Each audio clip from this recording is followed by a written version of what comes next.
Bismillahirrahmanirrahim. Assalamualaikum warahmatullahi wabarakatuh. Sebagaimana diketahui bahwa kaum munafik diancam oleh Allah dengan mendapat siksa di dalam neraka jahanam. Allah mengancam orang-orang munafik laki-laki dan perempuan dan orang-orang kafir dengan neraka jahanam. Mereka kekal di dalamnya. Cukuplah neraka itu bagi mereka, dan Allah melaknati mereka, dan bagi mereka azab yang kekal. Quran Surat At-Taubah ayat 68. Salah satu penyebabnya adalah sikap mereka yang sangat buruk di dalam perihal sholat. Berikut ini adalah sifat buruk kaum munafik terhadap sholatnya.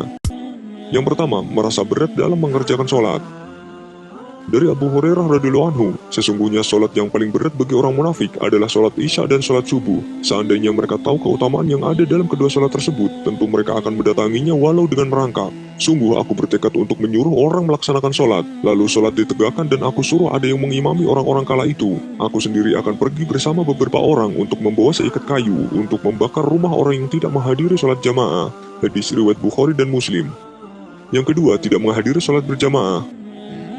Abdullah bin Mas'ud radhiyallahu anhu berkata, "Sungguh aku telah melihat para sahabat radhiyallahu anhum tidak ada yang absen dari sholat berjamaah, kecuali orang munafik yang dikenal kemunafikannya." Hadis riwayat Muslim.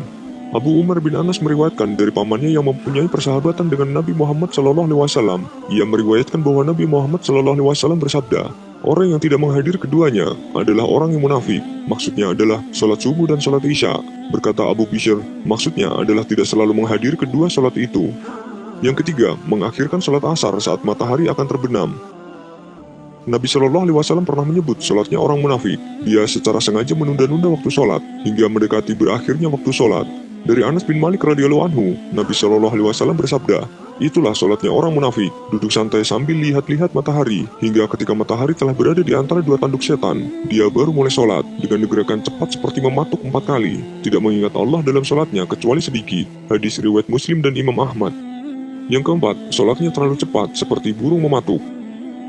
Dari Abu Abdillah al-Asy'ari radhiyallahu anhu, beliau berkata bahwasanya Rasulullah SAW melihat seorang laki-laki tidak menyempurnakan rukuknya dan waktu sujud dilakukan cepat seakan-akan mematuk dalam keadaan dia sholat. Maka Rasulullah SAW bersabda, "Kalau orang ini mati dalam keadaan seperti itu, ia mati di luar agama Muhammad. Ia sujud seperti burung gagak mematuk makanan."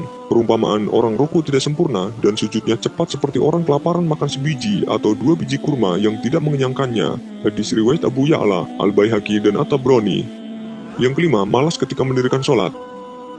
Sifat malas orang munafik itulah sifat yang nampak sebagaimana disebutkan dalam ayat Al-Quran, dan mereka tidaklah mengerjakan sholat melainkan dalam keadaan malas. Quran Surat At-Taubah ayat 54. Yang keenam, riya dalam sholatnya. Allah berfirman, "Sesungguhnya orang-orang munafik itu menipu Allah, dan Allah akan membalas tipuan mereka.